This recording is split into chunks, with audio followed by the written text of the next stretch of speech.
नमस्कार साथीहरू, means creation च्यानलमा स्वागत छ। यस च्यानलमा जोडिनुभएका कतिपय साथीहरूको ले चाहिँ युट्युब च्यानल चलाइराख्नु भएको छ। उहाँहरूलाई चाहिँ चिन्ता परेको होला कि थम्बनेल कसरी बनाउने भनेर। उहाँहरू मात्र होइन, कतिपय साथीहरू हुनुहुन्छ जो फेसबुकमा एक्टिभ हुनुहुन्छ, इन्स्टाग्राममा एक्टिभ हुनुहुन्छ। उहाँहरूले इन्स्टाग्राम, फेसबुक लगायतका सोसल साइटहरूको थम्बनेल कसरी बनाउने भनेर चाहिँ चिन्ता लिइराख्नु भएको होला। त्यसको लागि तपाईँले विभिन्न तरिकाहरू अपनाउन सक्नुहुन्छ। त्यो तरिकाहरूमध्ये चाहिँ मलाई बेस्ट लाग्ने भनेको एउटा चाहिँ गएर चाहिँ के त फोटोसप र अर्को canva.com हो। फोटोसप म चलाउँछु, म प्रायः जसो फोटोसपबाटै बनाउँछु किनभने मलाई फोटोसप चलाउन आउँछ। तर मैले चाहिँ अहिले क्यानभा चलाउन थालेपछि अलिकति सजिलो चाहिँ क्यानभा लाग्न थाल्यो। तपाईँहरूलाई चाहिँ म चाहिँ के सजेस्ट गर्छु भने फोटोसप जान्नु एकदमै राम्रो हो। यदि जान्नुभएको छैन भने सिक्नुहोस् र सिक्दै गर्दाखेरि यता चाहिँ क्यानभाबाट पनि थम्बनेल कसरी बनाउने भनेर चाहिँ सिक्दै गर्नुहोस्। र यसैमा चाहिँ आधारित रहेर चाहिँ मैले एउटा भिडियो बनाएको छु। आशा छ यसले तपाईँहरूलाई चाहिँ सहयोग पुर्याउने छ। भिडियो अन्तिमसम्म हेरिदिनु होला। अब हामी सुरु गरौँ है त। अब सुरु गर्नलाई चाहिँ के गर्नु पऱ्यो भने तपाईँहरूले चाहिँ एउटा ब्राउजरमा जानु पऱ्यो। ब्राउजरहरू चाहिँ ओपेरा मिनी अथवा चाहिँ गुगल क्रोम अथवा चाहिँ फायरफक्स जुन युज गर्दा पनि हुन्छ। मैले चाहिँ गर्छु गुगल क्रोममा जान्छु। गुगल क्रोममा चाहिँ मैले पहिले क्यानभा खोलिसकेको छु। अब म फेरि चाहिँ यहाँ प्लस बटन थिचेर सर्च बटनमा गएर canva.com भनेर खोज्छु। canva.com canva.com यो एकदमै इम्पोर्टेन्ट र चाहिँ सजिलो छ। खोलिसकेपछि यसरी चाहिँ एउटा आउटलुक देखिन्छ। यो मोबाइल भर्जन हो। डेस्कटपमा अलिक सजिलो तरिकाले देख्नुहुन्छ। अब यसमा चाहिँ हामी कहाँ जान्छौँ भन्दाखेरि चाहिँ टप राइट कर्नरमा चाहिँ 3टा बारहरू देखेको छ, तेर्सो बारहरू। त्यसमा चाहिँ क्लिक गर्छौँ। गरिसकेपछि तपाईँले यहाँ होम देख्नुभयो, टेम्प्लेट, फिचर, लर्न, प्राइसिङ लगायतका कुराहरू छ। अब हामी सबैभन्दा पहिले जाउँ टेम्प्लेटमा। टेम्प्लेटमा चाहिँ अब social media, personal, business, marketing, education, trending, अल सी अल छ है।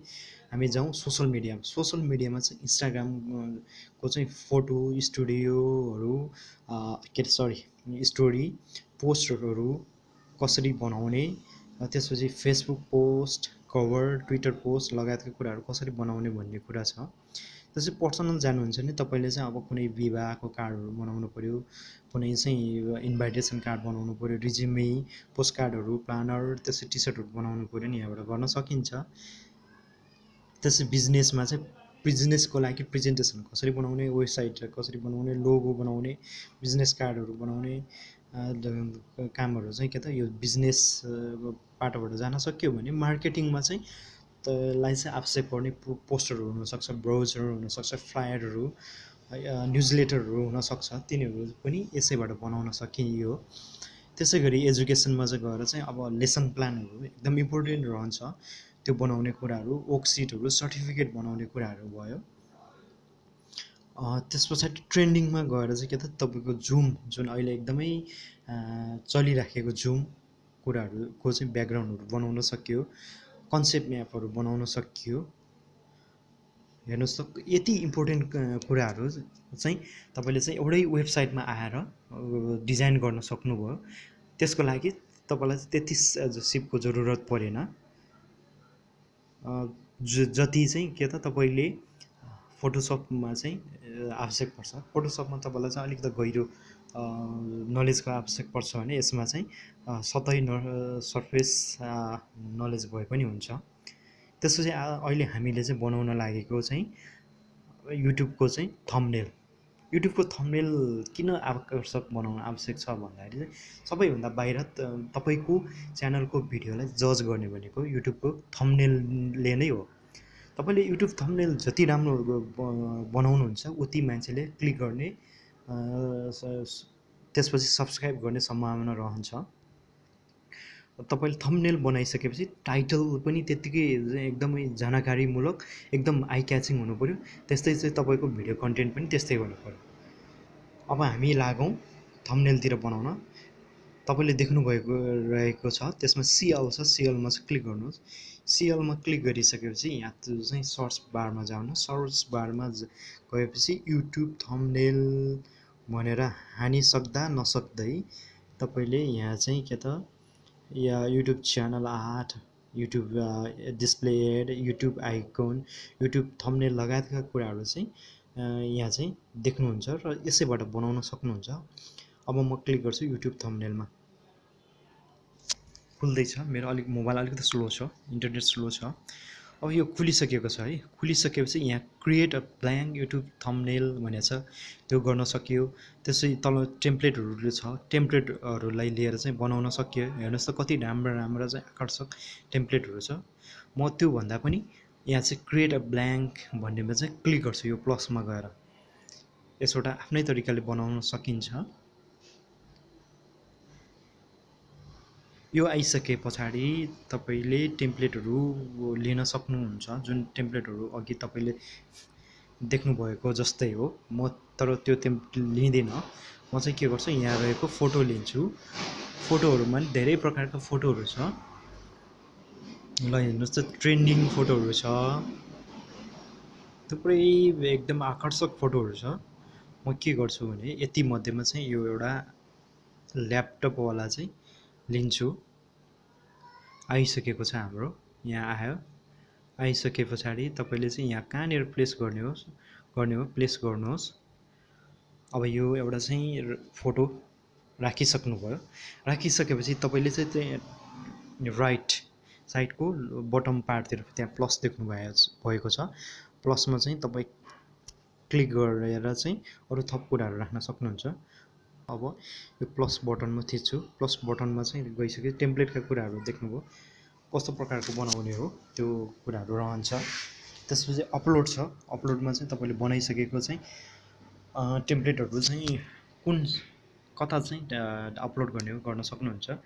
त्यस्तै फोटो छ। फोटो भर्खरै हामीले चाहिँ अपलोड गऱ्यौँ, त्यही नै हो। त्यसपछि गएर इलिमेन्ट छ। इलिमेन्टमा चाहिँ के रहेछ म तपाईँलाई देखाउँछु है त। यसमा चाहिँ मुख्य गरी आइकनहरू, सेपहरू, फ्रेमहरू रहन्छ। त्यसले चाहिँ तपाईँको थम्बनेललाई चाहिँ एकदमै आकर्षक बनाउन सहयोग गर्छ। यहाँबाट मैले एउटा सेप लिएँ, स्क्वायर सेप छ। स्क्वायर सेपमा चाहिँ अब तपाईँलाई कलर चेन्ज गर्न मन लाग्यो भने तर पोजिसन देखाएको छ तल बटममा, पोजिसनको साइडमा चाहिँ त्यहाँ कलर देखाएको छ। कलरमा चाहिँ क्लिक गर्नुहोस्। कस्तो खालको कलर लिनुहुन्छ त्यहाँ तपाईँले चुज गर्न सक्नुहुन्छ। ब्लू चुज गरेँ। ब्लूमा चाहिँ ल यो आकर्षक छ जस्तो लाग्छ। यसरी मैले कलर चुज गरेँ। अब हामीले चाहिँ टेक्स्ट राख्न पर्यो। टेक्स्टमा चाहिँ क्लिक गर्नुहोस्। त्यसमा चाहिँ अब हेडिङ राख्ने हो कि सब हेडिङ राख्ने हो। म चाहिँ हेडिङ राख्छु। हेडिङमा चाहिँ क्लिक गरिसकेपछि एउटा चाहिँ आएको छ। यसलाई चाहिँ मैले अहिले माथि तानेँ। यसलाई क्लिक गरेँ। क्लिक गरेर चाहिँ टेक्स्टहरू चाहिँ फालिदिएँ। त्यसपछि म अब टाइपिङ गर्न थाल्छु। हाउ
त्यसपछि अब यति बनाइसकेपछि तपाईँले के त यसलाई चाहिँ सेभ गर्नुपर्ने हुन्छ। सेभ गर्नको लागि माथि कर्नरमा हेर्दा निलो बारभित्र चाहिँ को राइट साइडतिर चाहिँ एउटा चुच्चो परेको एरो देखाइराखेको छ। एरो मा चाहिँ क्लिक गर्नुभयो भने as a download, share link, preset, present, Facebook page लगायतमा चाहिँ सेयर गर्न सकिन्छ।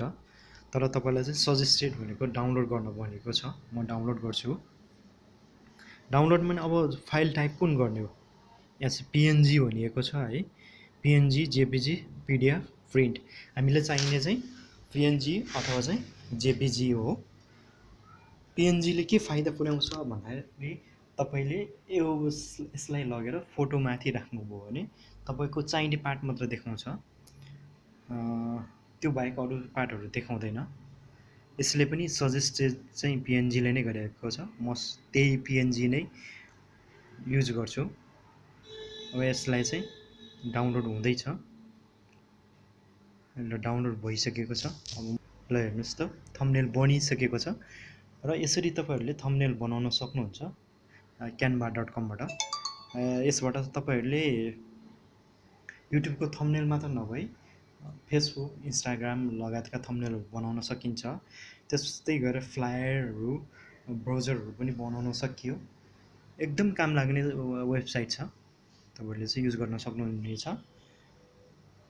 आशा छ तपाईँलाई यो भिडियोले चाहिँ पक्कै कुनै न कुनै रूपले चाहिँ सहयोग गर्नेछ। र यदि तपाईँलाई यो भिडियो जानकारीमूलक रह्यो भने लाइक गर्नुहोला, सब्सक्राइब गर्नु होला यदि अहिलेसम्म सब्सक्राइब गर्नुभएको छैन भने, र त्यसैको साइडमा रहेको बेल आइकनलाई पनि क्लिक गर्नुहोला ताकि मैले बनाउने भिडियोहरू को चाहिँ नोटिफिकेसन तपाईँहरूसम्म चाहिँ जानेछ। त्यसै गरी तपाईँहरूलाई यो भिडियो कस्तो लाग्यो, राम्रो लाग्यो, नराम्रो लाग्यो, जे जस्तो लाग्छ कमेन्ट सेक्सनमा कमेन्ट गर्नुहोला।